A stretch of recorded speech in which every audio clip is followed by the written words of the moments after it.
Hello বন্ধুরা, আশা করছি তোমরা ভালো আছো। আচ্ছা, আজকের এই ভিডিওটা শুট হচ্ছে iOS 26 আপডেট হওয়ার পর। তো তোমরা অবশ্যই কমেন্ট বক্সে জানিও যারা আইফোন ইউজার তারা iOS 26 আপডেট করেছে কিনা এবং তাদের ফার্মলি কেমন লাগছে। তো আজকের ভিডিওর টপিক বুঝতেই পারছো কি নিয়ে কথা হবে। তো কন্টেন্ট ক্রিয়েশন আমাদের মধ্যে এখন অনেকেই আছি যারা রেগুলার মোবাইলে বিভিন্ন রকম ভিডিওস করি, ইনস্টাগ্রাম, ফেসবুক এবং ইউটিউবে আপলোড করি। অনেক মিম ভাইরাল হয় যেখানেতে দেখানো হয় সৌরভ যোশী, গৌরব তানিজা, এদের মতো মুম্বাইকার নিখিল, এদের মতো বড় ভ্লগারদের এদের দেখো পড়াশোনা করে কি করবে, এরা দেখো ভিডিও ডাল ডালকে কে ল্যাম্বরগিনি চাপছে, কে প্রাইভেট জেটে চাপছে সেই রকম ব্যাপার। অ্যাকচুয়ালি ব্যাপারটা কিন্তু অত ইজি নয়। এখানে দুটো জিনিস কিন্তু ম্যাটার করে।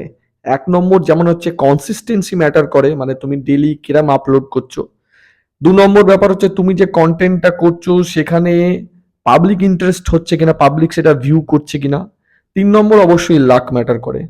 তুমি যদি দেখো সারা ভারতে এখন মনে হয় মোস্ট প্রবাবলি মানে প্রায় 50 লাখের ওপর ক্রিয়েটার্স আছে, কন্টেন্ট ক্রিয়েটার আছে যারা ইউটিউবে ভিডিও দেয়। তো ডেলি লাইফ ভিডিও অনেকেই দেয়, যেরকম পারছে দিয়ে যাচ্ছে। আমাদের বাংলাতেও আছে, গুজরাটে আছে, হিন্দি, সাউথে সব জায়গাতে আছে, আসামিয়া আছে। কিছু কিছু দেখছিলাম যে মণিপুর, তারপরে এইসব সাইটের ব্লগার্স আছে, অরুণাচল, তারাও খুব ভালো ব্লগ করে। কিন্তু সব থেকে বড় কথা হচ্ছে সবাইকে সাকসেসফুল হয় হয় না। এখানে কিছু জিনিস ম্যাটার করে যে তুমি কিভাবে দেখাচ্ছ, সেটাতে পাবলিক ইন্টারেস্টেড হচ্ছে কিনা, সেই ভিডিওস গুলো পাবলিক দেখছে কিনা। দু নম্বর কথা হচ্ছে লাকও ম্যাটার করে। তাই সবাইকে বলবো যে পড়াশোনা ছেড়ে, কাজকর্ম ছেড়ে, চাকরি ছেড়ে ব্লগিং ডেলি করার কোনো প্রয়োজন নেই। নিজের যেটা আছে সেটা চালিয়ে যাও, তার সঙ্গে এটাকে সাইড হিসেবে রাখতে পারো। পরবর্তী ক্ষেত্রে যদি স্টেবল হয় তখন তোমরা বাকি জিনিসটা নিয়ে ভাবতে পারো। কারণ সৌরভ যোশীও প্রায় 2000টার ওপর ভ্লগ দিয়েছে, তবে আজকে এই জায়গায় এসছে, মানে টানা 5-6 বছর ধরে এই জিনিসটা করে যাচ্ছে। সেম অ্যাজ গৌরব তানেজা, ঠিক আছে? তো সেম অ্যাজ নিখিল, সবাই কিন্তু একইভাবে কনসিস্টেন্টলি 5-6-7 বছর ধরে করে যাচ্ছে।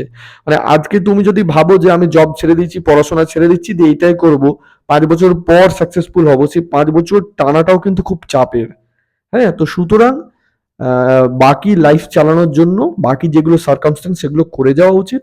তার সঙ্গে ডেলি লাইফ ব্লগিং বা নর্মাল ব্লগিং বা কন্টেন্ট ক্রিয়েশন সেগুলো অ্যাজ এ পার্ট রাখা উচিত। পরে যদি সাকসেসফুল হওয়া যায় তখন বাকি জিনিসটা নিয়ে চিন্তা ভাবনা করা যেতে পারে। আজকের ব্লগ এই অবধি, দেখা হচ্ছে আবার।